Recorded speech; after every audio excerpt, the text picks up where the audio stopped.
Hey everyone, welcome to a prehab moto video. Today we're going to talk about the knee and 5 exercises that we can do to help gain strength in the muscles around the knee joint to help the knee joint be more stable. So to get into it, the first thing we're going to look at is a backwards walk.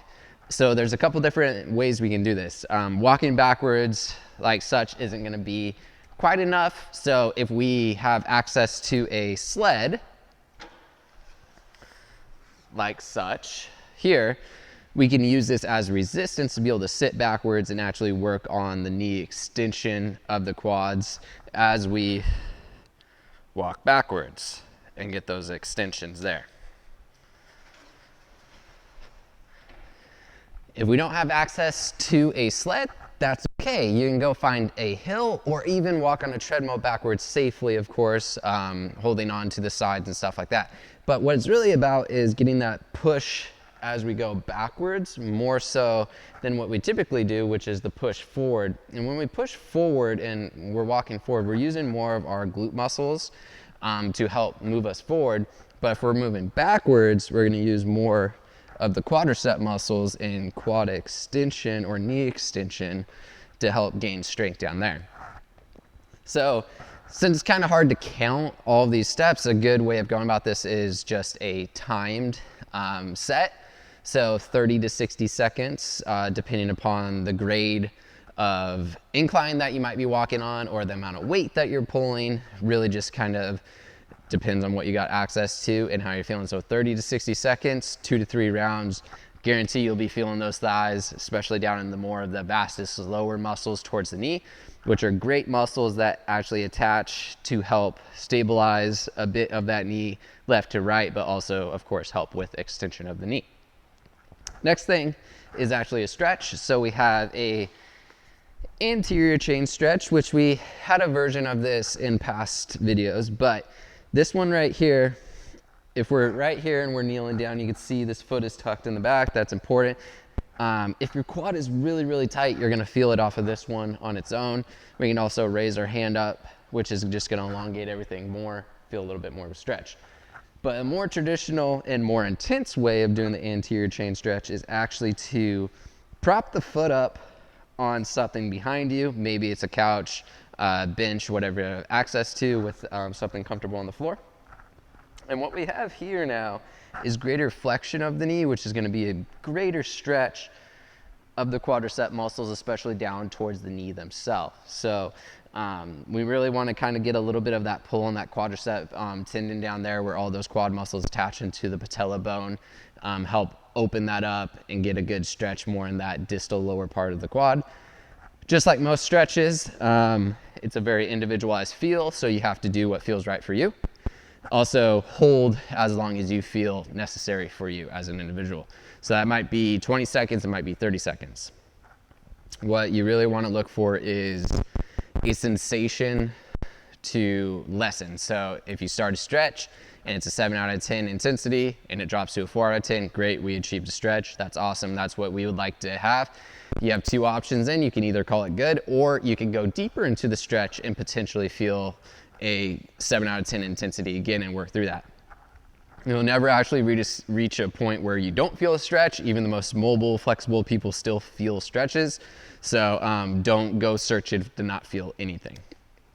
Next is 2-legged jump to a single leg land. So this one is a really good exercise for building up the strength and integrity of the quadricep muscles, the glute muscles, calves, and also a lot of the shin muscles. So it actually is helping the knee be able to withstand greater forces and restabilize. But we're also putting a little bit of stress on the tendons and more specifically the ligaments inside the knee, being that ACL, PCL, MCL, and LCL. So all 4 of those ligaments in there, which ligaments are bone-to-bone connections and structures, very important to the knee because the knee is very bony. So we don't actually have muscles surrounding it like the hip up here. We have a lot of muscles surrounding the hip joint, which can help to stabilize that hip a little bit more. Same with the shoulder. But in this hinge joint, it's very bony, so we have more of that ligament structure to help the knee safe. And so with that being the case, we don't want to rely on those on their own solely to keep the knee safe. So we want the musculature that we do have closest to the knee to be strong. So when we do this two-legged jump to single leg land, it's exactly as it sounds. We're going to jump, land on one leg, regain our balance. That's 1 rep. We can alternate and jump, regain our balance. So it's a little bit of a hormetic stress or a controlled stress that we're purposefully putting on the body so that it can make an adaptation that can be better for us, of course. So if we're doing this, it's really great as a warm-up more so than anything else. So as an exercise itself, it's not too challenging. It could be for some people, but for others, maybe it's not super hard. So it's actually a really great warm-up because it's gonna make you feel those forces, but it's gonna be very controlled at the same time. So if you're doing it, you can do it 2 rounds on each side, about 8 to 12 reps. Really depends on the person, of course. But I definitely would say this is a better warm-up than anything else because it's gonna kind of set the tone for the body for other exercises.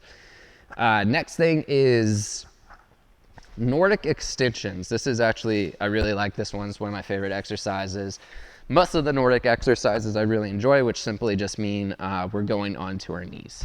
So this position here with the Nordic extension, you can either keep your toes tucked underneath in dorsiflexion, or you can go into plantar flexion.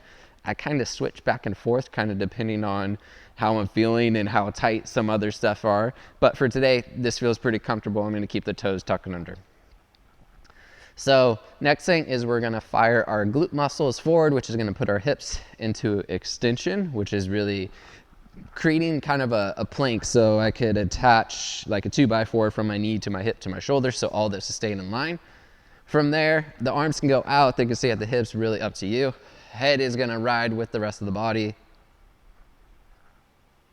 And we're just going to bend back, which is going to be a big flexion, and then we actually have an extension through the quads, just like we're doing a knee extensions on a machine, but rather than a machine with weight, we're using our body weight.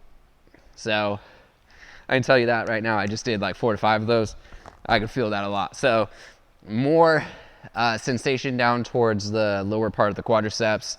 Fantastic exercise because it requires nothing, but it's a really effective way to strengthen the vastus muscles and the muscles more distally down towards that knee and the quadricep. So really great one. Since this is a lower intensity, I'm gonna do about 8 to 12 repetitions. But with that being said, if you could do 6 reps and you can go really deep and far, or you can do 10 and you're not going as deep, I would actually take the 6 with the deeper position. So say you're able to go really far back and bring it back up, and you could do that for 6, or you could do this for 10. I'm gonna take those 6 all day because the range of motion is greater, which is gonna give us a better result. So yeah, 8 to 12 repetitions though, 2 to 3 rounds, just like most.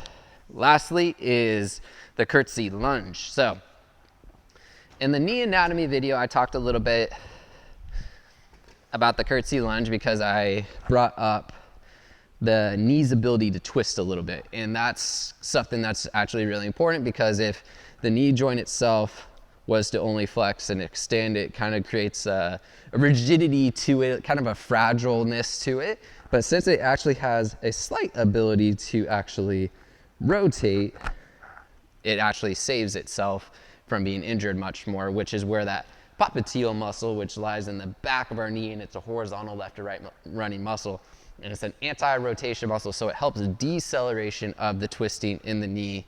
We can work that muscle a little bit while working the quadriceps and also the glutes in this Curtsy Lunge. So for my motocross athletes out there, this is like throwing a knack-knack like the King Jeremy McGrath. So how we're gonna do this is we're gonna throw our leg around, find the ground behind us, and then we lower in.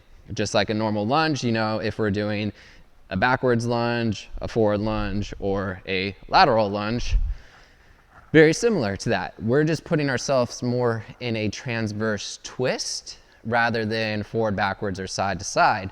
So you can see as I throw that leg around, we can kind of see right here where that rotation is happening. So now my femur is facing this way, but my tibia is actually facing slightly off crooked. So femur's here and tibia is here. So there's that little bit of rotation, and that's not a bad thing because I'm doing it purposefully. So it's gonna help to actually open that knee up to rotation, work that popliteal back behind the knee. If you're really in tune with it, you can actually feel that thing back there working. So it's a fabulous way of getting back into it. You're also gonna feel different muscles like up in your hip, your glute medius, minimus, TFL, and of course the quads because we are lunging, and a little bit of the glute max. But fantastic exercise. Take your time with it. Go to a depth that is comfortable to you. So if that means you're only going that far down, that's a-okay. You can always work to getting your knee down. And also you can see I can swing my leg around quite far and lower in, which is a lot of twisting in the hip internally, and then also in that knee right there. So that's just where my body's capable of going. You might be more here, and that's totally fine. Everyone's different. That's the beauty of the body, is it's very unique to everyone. So you got to find what works best for you. So for this exercise, probably doing about 10 to 15 reps on each side for 2 to 3 rounds is going to be the most appropriate. For starters, not using any weight until you can actually get yourself all the way to the floor is going to be the most important, because if you only ever teach your body to come here, but then you start adding weight to it, say in a goblet hold, you're never going to have that full range of motion. You're just going to keep getting stronger in only a part range of motion. So work on range of motion first, then you can start adding weight. Definitely suggest to do it in a goblet position, which simply just means we're holding it out the chest. So those are our 5 exercises to help strengthen the musculature and everything around the knees. Knees are very important, especially in all sports. So we want to do what we can to prehab around that area and keep them safe so that we can go and have fun.